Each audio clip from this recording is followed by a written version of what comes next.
President Yoon Suk Yeol's trips to France to boost Busan's bid for the 2030 World Expo and to Vietnam to promote broader partnerships have been accompanied by leading players in the corporate as well as cultural sectors. So what has been the response with respect to Korea's overall mission in Paris? What is the broader importance of hosting the 2030 World Expo for Korea? And what is on the summit agenda between Korea and Vietnam? Welcome to Issues and Insiders. Today, we touch upon President Yoon Suk Yeol's diplomatic agenda in France and in Vietnam this week. Now, for more, I have Professor Choi Hyun Jin from Kyung Hee University here in the studio. Professor Choi, it's good to have you back. Good afternoon, Sunny. I also have Kwon Soa with us. Soa, good to have you here. Happy to be here.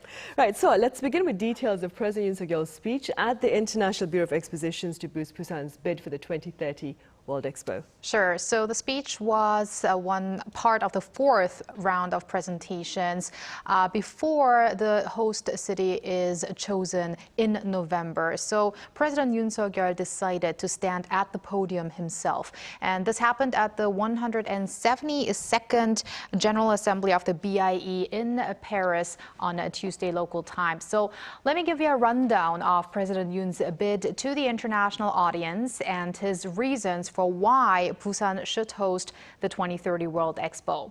President Yoon showed confidence in that Korea is a qualified candidate to host the World Expo, emphasizing the country has fully been investing in preparations for the big event. With that, he vowed Korea will make it the, quote, best World Expo of all time.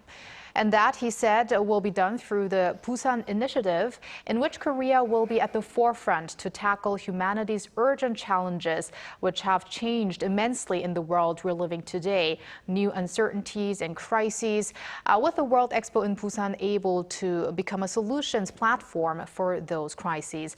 As a country that has gone through a devastating war 70 years ago, President Yoon mentioned the international community's help in South Korea's transformation into an economic powerhouse, and that Korea now wants to return the help it has received and share its development experiences with the world. The challenges he highlighted were war and conflict, weapons of mass destruction, terrorism, digital divide, economic inequality, food crises, and climate change. He also took the opportunity to depict the attractiveness of the city of Busan, which he said is a gateway to the Eurasian continent. He called it a maritime city reaching the oceans, a city of adventure, and a city of the future. The president also touched upon the many new business opportunities with Korea's state-of-the-art digital technology to act as a wonderful stage for exchange, and promoted the Busan Expo as a culture expo that will highly value cultural diversity and also be a great venue for young generations to work hand in hand as a community. Now, President Yoon Suk Yeol finished up his speech by expressing his hopes for the 2030 Busan Expo to be remembered as one shifting the world's priority from competition to solidarity. And let me end by quoting some of his final words. Busan is ready. We are united. Let's transform our world and navigate toward a better future. And for a change, I did not have to translate the script because all of this was said in English. Right, in English. And Yes. before we proceed any further, Professor Choi, what are your personal thoughts regarding the President's latest speech in English on the global stage? Before this event, President Yoon Suk Yeol also gave a speech in English at the U.S. Capitol in this April. And at the time, the U.S. lawmakers say that it was amazing and cool. And when non-native politicians give a speech in English, they usually sound like they are reading from a manuscript. But the local reaction to Yoon's speech was very enthusiastic. Yoon's English speech have a simple and clear message that anyone graduated from so-called middle school can understand easily. So rather than using difficult words or flashy sentences, he speaks naturally as if he were talking to someone next to him. So English presentation for the Busan Expo bid, which was presented in Paris 2 days ago, also received many favorable reviews, and one of them was Representative Woo Won-sik of the opposition Democratic Party of Korea, and who praised Yoon Suk Yeol's English speech, and he also said that a job well done should be called job well done.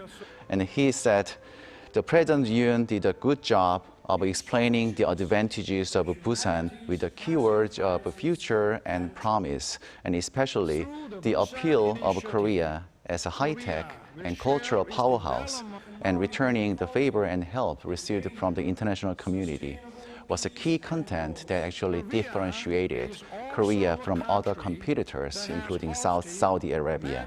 So as a citizen, so regardless of the success of the Busan Expo bid, I'd like to applaud such a present effort on the global stage. Right, indeed. And beyond this presidential address, so I believe quite a number of other South Korean figures addressed the audience at the BIE. Could you tell us a bit about them and their messages? Sure. Now, first off, the first speaker, and to my opinion, who delivered a very strong and impressive speech, was famous Korean rapper or singer Psy, who's very famous for Gangnam Style, which went viral across the world around a decade ago. So he appealed to the General Assembly through his own personal story as a musician who experienced the power of K-pop that unites, transforms, and transcends boundaries. Psy expressed his gratefulness about his hit song still being remembered today and for it still bringing together people whenever it plays. He also mentioned the flash mob in Paris at the Eiffel Tower before. And with that, he wished for the Busan World Expo to do the same in 2030 to, quote, bring the world together and shape a better future for all of us. Now, the world star in his presentation focused a lot on the K-wave or Hallyu, demonstrating how the success of K-pop, K-drama, and K-movie was possible, and also making the audience imagine such vibrant energy we feel from these cultural delights to be brought to the expo. Let me also quote some of Psy's words at the presentation, which were also uttered in English. For instance, he said that we will, quote, demonstrate our commitment to global cooperation and innovation. We'll share our journey, our growth, and our vision for a sustainable future. And also interesting that he linked his experience as a hardworking artist to the characteristics of the Korean people that have undergone a rapid transformation since the Korean War. So similar to what President Yoon Suk Yeol also mentioned in his speech later on. And Psy also, as he is a very fun person himself, he had a touch of wittiness in his speech. He referred to bibimbap, a very famous Korean dish, when he was referring to mixing different genres in K-pop, K-drama, or K-cinema. And he also put on his sunglasses at the end so that people can, remember his physique during his music video in Gangnam Style. Now, meanwhile, less known to the public, but also part of the presentation delegation were Professor Choi Hyun Jin at Kyung Hee University, and he's also a chief architect of Busan's proposed World Expo site, who introduced the designs of the site that embody the themes of the expo.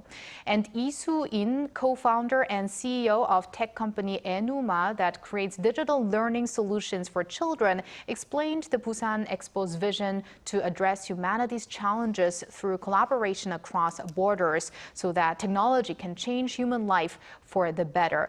And renowned soprano Sumi Jo or Jo Sumi and Karina, which I think also saw in the video just before, leader of K-pop group aespa, took part in the pitch as well, appearing on screen.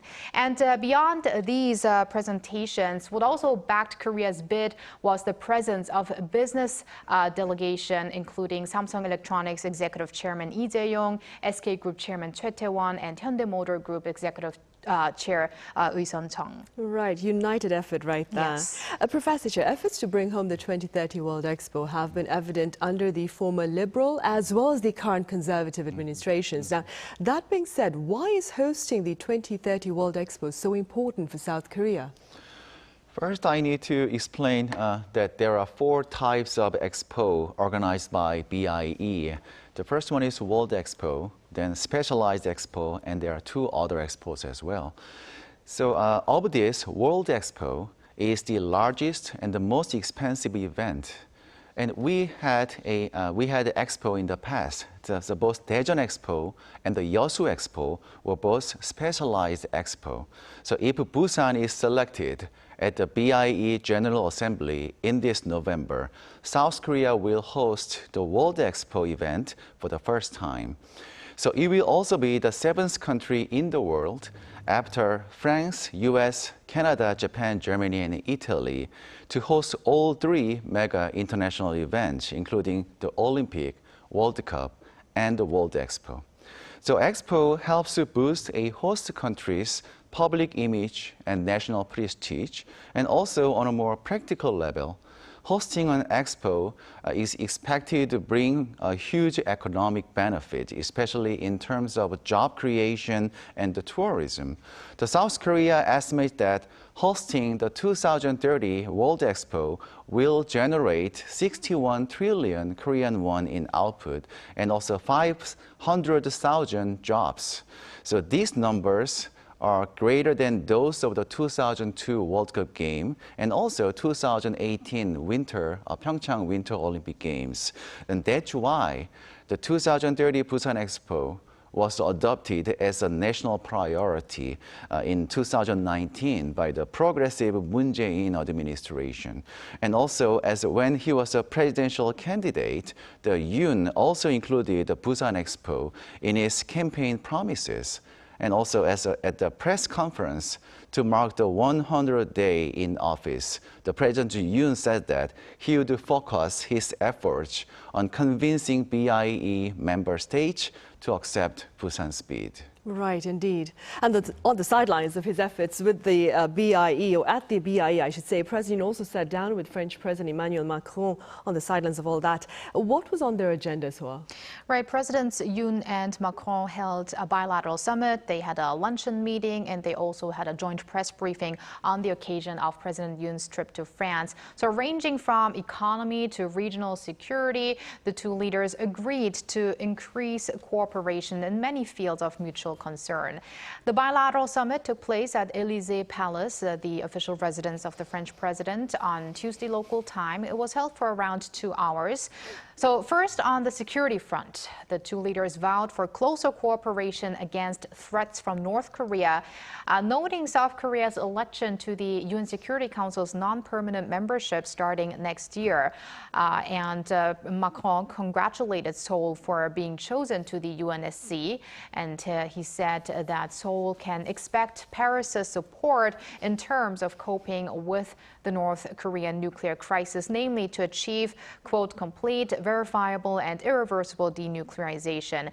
And he added France will continue to strongly denounce the North's violations of human rights as well. Now on to economic discussions. If you remember last week in our preview to President Yoon's overseas trip, we talked a little bit about the economic partnership between South Korea and France, which goes back to the 1960s. And last year, the 2 also hit a record high bilateral trade volume. So the 2 discussed ways to further expand on that robust partnership. They had talks on future strategic industries like space and aviation, including cooperation between France's Airbus and South Korean businesses once South Korea launches its own National Aeronautics Administration, which is also referred to as South Korea's version of NASA. Technological cooperation such as clean energy was discussed as well, and they also shared views on building stable supply chains. Now, meanwhile, according to Seoul's presidential office, President Yoon requested France to help ensure that new trade laws pushed by the European Union do not discriminate against South Korean companies. And other than that, President Yoon recognized the French president's leadership in supporting Ukraine in the war initiated by Russia, of course, and vowed to actively work for the peace and also reconstruction of Ukraine. The bilateral meeting was also known to have been another opportunity for President Yoon to ask for France's support to South Korea's aim to host the World Expo, of course, in Busan. Right, in 2030. Yeah. Also on the diplomatic front, Professor Che, French President Emmanuel Macron has been advocating strategic autonomy amid tensions between the US and China. Now, some scholars say that the Yoon administration should seek to do the same given Korea's trade ties with China and, of course, security ties with the US. What do you say? That's a very difficult question, and it is true that the French Macron administration is trying to maintain some strategic autonomy or balance between China and the United States. And the world faced by China is not very different from ours. And Korea will encounter a greater Chinese presence and influence in East Asia. And Russia has also become highly dependent on China. And North Korea has no choice but to get closer to China in the future. And as a result, the solidarity of the so-called Northern Triangle of North Korea, China, and Russia appeared on the Korean Peninsula. And the South Korea is also likely to work with the United States and Japan to establish a new Southern Triangle relationship. So in such situations, South Korea needs to strengthen strategic relations with its ally, but also maintain the friendly relations with neighboring China. Because the relation with China has huge economic and security implications for South Korea. But however, this critical time is also a golden opportunity for South Korea to formalize our diplomatic principles to China. As China steps up its political offensive, demanding that we respect their core interests and core concerns, we must also demand that the Chinese government must respect our principles as well. First, China should respect our core interests, including our security and the territorial integrity, which is a top priority for us. So calling for refraining from unauthorized entry into our waters and skies.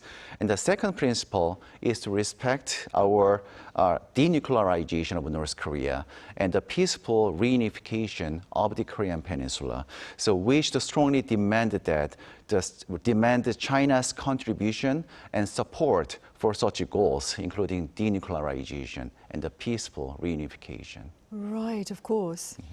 Also, Professor Choi, France, it's reportedly hoping for an invitation, I understand, to the next summit of Brics to be held in South Africa in August. What message do you suppose does this hope send to the broader global community? The French president hopes to become the first Western leader to be invited to Brics meeting. So South Africa will host the next summit of the Brics nations, including Brazil, Russia, China, India, and South Africa. And all these countries, they remain close to Moscow despite Putin's invasion of Ukraine.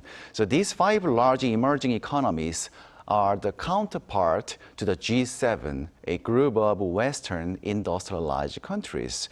So the summit usually includes the top leaders of these 5 countries. And if Macron is invited to attend, he would be the first Western leader to do so. So members of the BRICS are all emerging economies that represent the interests of developing nations. So as a developed country, could France be influential at the BRICS meeting? And if France were to participate, what kind of chemistry could it generate? So I'm very curious about these questions. But leaving aside all other specific factors, in a present situation where the confrontation between East and West is intensifying, I think there is a need for someone like Macron who can cross ideological and geopolitical barriers and break from mental and conceptual bias. So therefore, this potential visit could have some unexpected positive outcome on the relation between East and West, and including the ongoing war in Ukraine. Right, hopefully, of course. So beyond France, President Yoon Suk Yeol's latest diplomatic agenda also includes a state visit to Vietnam. What has been shared about his agenda there? Well, not much yet, but economic cooperation is expected to be the major topic there. And obvious just by the fact that a 205-member business delegation is traveling with the president there, which is the largest ever. So President Yoon Suk Yeol and the Vietnamese Vietnamese President Vo Van Thuong are scheduled to hold their one-on-one on Friday, and they are going to talk about many issues based on their elevated bilateral ties that were elevated to a comprehensive strategic partnership last year. And Yoon, however, spoke to a Vietnamese agency ahead of his visit to Vietnam, in which he emphasized the need to grow cooperation beyond manufacturing, covering finance, information technology, culture, and service. And he also spoke about stronger security cooperation, and that includes stronger ties in the defense sector and maritime defense to ensure a rules-based order in the Indo-Pacific region. Right. Professor Choi, how important is engagement with Vietnam to further advance the Yoon administration's Indo-Pacific strategy, do you think? So the President Yoon will meet with the Vietnamese leader and senior officials to discuss a shared vision for a connected, prosperous, and peaceful Indo-Pacific region. And Vietnam supports a norm-based international order, just like us, and many of South Korea's major companies have expanded their bases in Vietnam, and therefore Vietnam is a key link in our global supply chain. So in addition, Vietnam plays a central role in ASEAN, an organization of Southeast Asian countries with a significant Chinese influence, and therefore strengthening ties with Vietnam can provide an opportunity for Korea to expand its influence on ASEAN countries as well. So also, it is important to know that Vietnam has been in dispute with China over territorial claims in the South China Sea. And in such situation, the President Yoon said that South Korea will strengthen maritime security cooperation with Vietnam and expand the defense industry cooperation. And I guess, and this is some attempt to support Vietnam in its territorial dispute with China and to keep China in check in our neighboring water. Right. Meanwhile, so with regard to business interactions or potential business interactions between the two countries, I understand the business delegation that you mentioned also include a few new names. Could you tell us a bit more? Sure. So the, maybe I should say old names or familiar names are the ones that I already mentioned that also were in France, the leaders of Samsung Electronics, LG, SK, and so forth. But let me focus on one fairly fresh name among the delegation, which is the only celebrity among that delegation. That's Park Jae-bum, or Jay Park, more known as a rapper, singer, and music producer. In fact, he is the CEO of popular Korean soju maker Kwon Spirits, which produces the traditionally distilled soju called Kwon Soju. So these K-products collaborated with stars is always a great strategy to spread more of Korean items to the world. And if the star is a CEO, in this case, it's going to have another positive impact, especially because Hallyu is also been seen as the best ambassador for South Korea in Vietnam, because in the late 1990s, Vietnam started to have interest in K-dramas, and then that spread to other interests in K-pop, travel packages to Korea, K-beauty, and so forth. And that especially proves true because it's said that the Korean wave intersects with social changes Vietnam has been experiencing. A forward-looking attitude, modern and intriguing culture appears to be reflected in Korean culture items. Right, I see. Good to know. Well, I suppose we'll have more to talk about once President Yoon Suk Yeol sits down with Vietnamese counterpart Vo Van Thuong tomorrow. That is Friday. All right, so thank you for those updates. And Professor Choi, as always, thank you very much for your insights. Thank you. Right, well, that ends Thursday's edition of Issues and Insiders. Thank you for watching.